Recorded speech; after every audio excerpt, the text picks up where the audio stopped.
Those fires are started by people who never realize what they've done. Some never even set foot in the forest.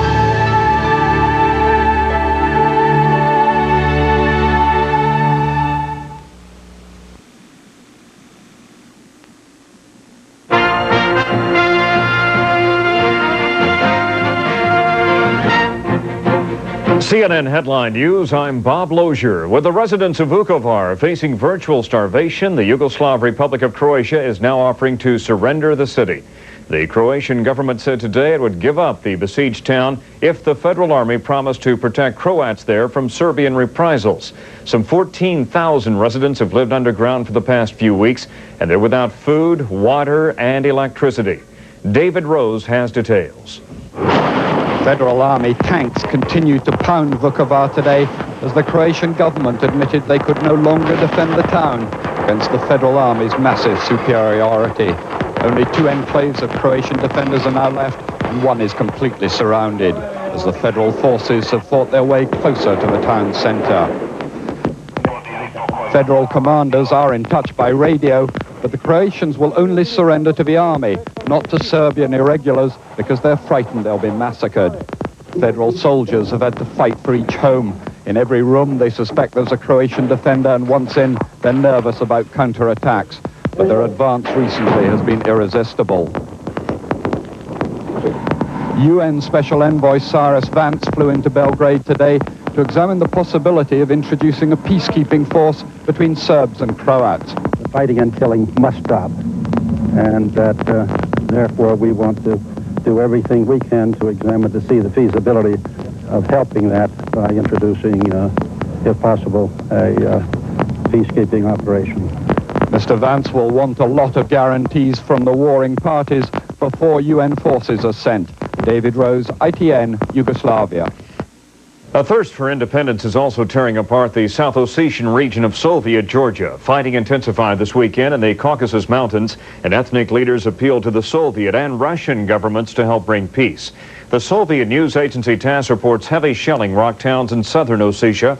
Georgia's president claims Soviet forces have joined Ossetian guerrillas in bombing Georgian towns. In the Russian Republic, President Boris Yeltsin has gone a step further in shaping a new economy. Today, he issued a series of decrees that do away with several government economic rules and regulations, but put new restraints on oil production and distribution. The decrees also cancel taxes on the import and exports of goods and raise the minimum wage. The Iraqi war machine reportedly is cranking up against Kurds in northern Iraq. Kurdish rebels claim the Iraqis violated a 6-day-old ceasefire today by shelling 3 towns. And they say Iraq is massing troops along the 250-mile front separating Iraqi and Kurdish forces. UN officials say Iraqi soldiers are also evicting thousands of civilian Kurds from villages along the front. Son Sen, a school teacher turned executioner for the Khmer Rouge, returned to Cambodia today. Sen is armed forces chief for the organization that killed 1 million Cambodians during their years in power. Sen himself directed torture centers and killing fields from 1975 to 1978. He's now a Khmer Rouge delegate to the interim Cambodian government. Vietnam is denying any U.S. prisoners of war were moved to the Soviet Union. The official Vietnamese news agency reported yesterday that Vietnam returned all Americans captured during the war and that none were delivered to a third country. The denials came in response to recent speculation from some relatives of American MIAs that some POWs were taken to the Soviet Union. Secretary of State James Baker is on his way back to Washington following a series of meetings with Chinese leaders. The talks led to some agreements, but Baker says there is still work to be done. Taylor Henry has details. Baker emerged with something to show for his 3 days of tough bargaining with Chinese leaders. He announced various accords on all 3 of the key issues: arms control, trade, and the biggest of all, human rights. By far the greatest amount of time was devoted to human rights.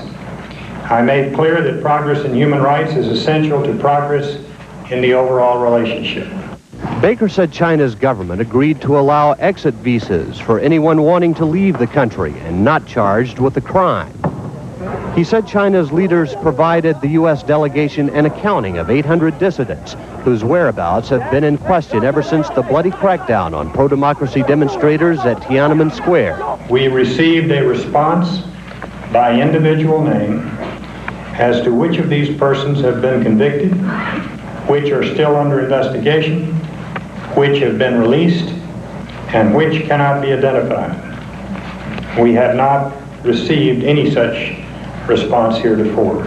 And Baker said he reached a memorandum of understanding with China's leaders on stopping the export to the U.S. of cheap goods made by Chinese prisoners. On the issue of arms control, Baker said the Chinese offered to comply with international restrictions on the sale of missiles, provided the U.S. is willing to ease arms proliferation sanctions imposed after the crackdown at Tiananmen Square. China has clearly demonstrated a willingness to sign on to the MTCR guidelines and parameters. And that, they tell us, would cover what we refer to as the M9 and M11 missiles. And Baker said China's leaders agreed to follow through this year on its promise to join the Nuclear Non-Proliferation Treaty. Other agreements included China's promise to honor copyrights and other intellectual property rights. Baker didn't win the release of any political prisoners, nor did he come away with any major breakthroughs in U.S.-Chinese relations. But he said he didn't expect to. What was accomplished here, Baker said, will have to be pursued through follow-up diplomatic contacts. But he said this does not yet mean the lifting of U.S. sanctions against China for what happened at Tiananmen Square. Taylor Henry, CNN, Beijing. South Africa may soon pave the way for a new constitution, abolishing apartheid and granting voting rights to millions of blacks. President F.W. de Klerk says he wants to begin talks on the constitution with black groups as soon as possible. African National Congress President Nelson Mandela says the talks will start November 29th. But the white-led government says Mandela is, quote, jumping the gun, and no date has been set yet. Italian diplomats acting for Great Britain reportedly presented Libya with a formal extradition request today for 2 Libyans indicted in the bombing of Pan Am Flight 103. The U.S., Britain, and France say they're considering imposing sanctions against Libya if it does not hand the suspects over. The December 1988 explosion over Lockerbie, Scotland, killed 270 people. Libya is denying involvement and reportedly has agreed to submit to a neutral investigation. Israeli Prime Minister Yitzhak Shamir received an award today in Los Angeles. He was given an honorary degree from the Hebrew Union Jewish Institute. Some rabbis from the seminary say Shamir does not deserve the award and is incapable of making more than mere gestures toward peace. But others defend Shamir, saying that he stood up for liberal Judaism against the Orthodox Jewish establishment. Louisiana has a new governor-elect tonight, and it is not former Ku Klux Klansman David Duke. Democrat Edwin Edwards will head the state for the next 4 years. He won yesterday's election by a solid margin, getting 61% of the vote to Duke's 39%. Edwards says during his 4th term, he will make people proud of their governor. And he says all the charges Duke leveled against him are unfounded and history now. I have never been for welfare cheats. I don't believe in supporting the drug habits. I'm not for crime on the streets, and I'm not for dirty water. And to have suggested that in the campaign as though somehow that's what was going to happen in the wake of my election, I thought was unfair but political, and I recognize that. But it's over with now. Duke says he has no intention of pulling out of politics. It is rumored he might challenge President Bush in next year's Republican primaries. What began as a festive celebration in a small Michigan town ended in violent riots. Students at Central Michigan University, celebrating a football victory over rival Western Michigan, went on a rampage, overturning cars, setting fires, and attacking bystanders. Police from 10 nearby departments were called into Mount Pleasant to quell the violence. Authorities say 35 people were arrested. A tentative contract agreement has been reached between Chicago's teachers union and school officials. The pact, aimed at preventing a midnight strike, came after a round of marathon discussions mediated by Mayor Richard Daley. Under the agreement, teachers would receive a 3% pay raise in February, followed by a 7% raise in 1993. The teachers are voting on the pact today.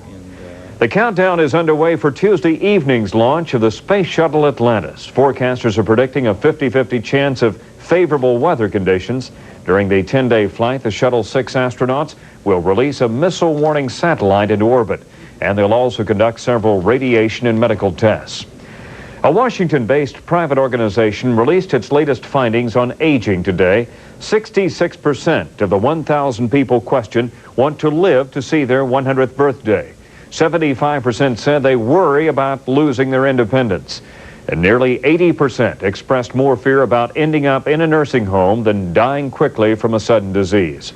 The survey conducted for the Alliance for Aging Research also found most people expect a cure for AIDS, cancer, and Alzheimer's disease in the near future. California health officials are concerned about a considerable drop in organ donations.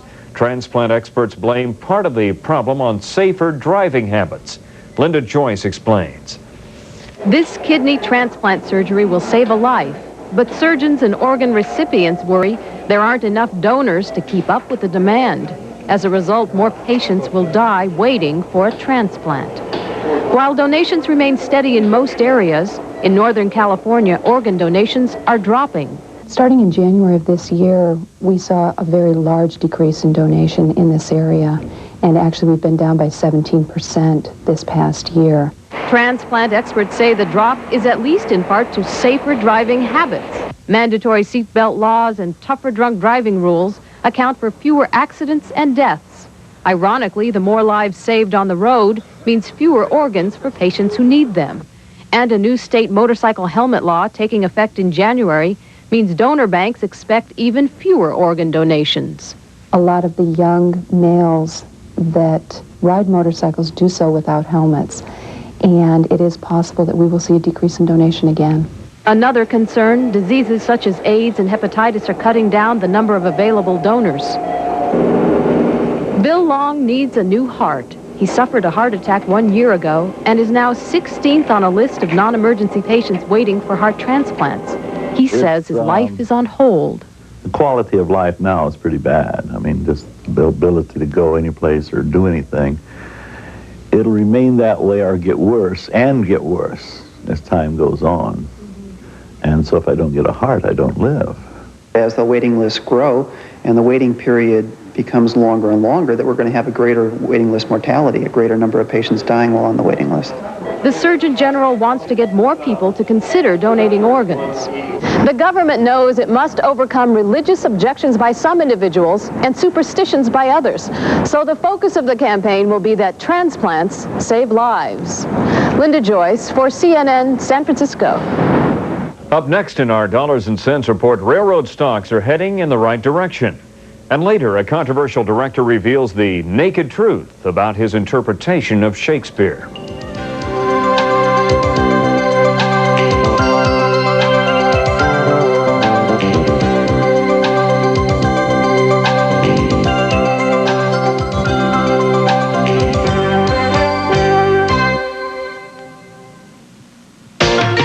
This is CNN Headline News.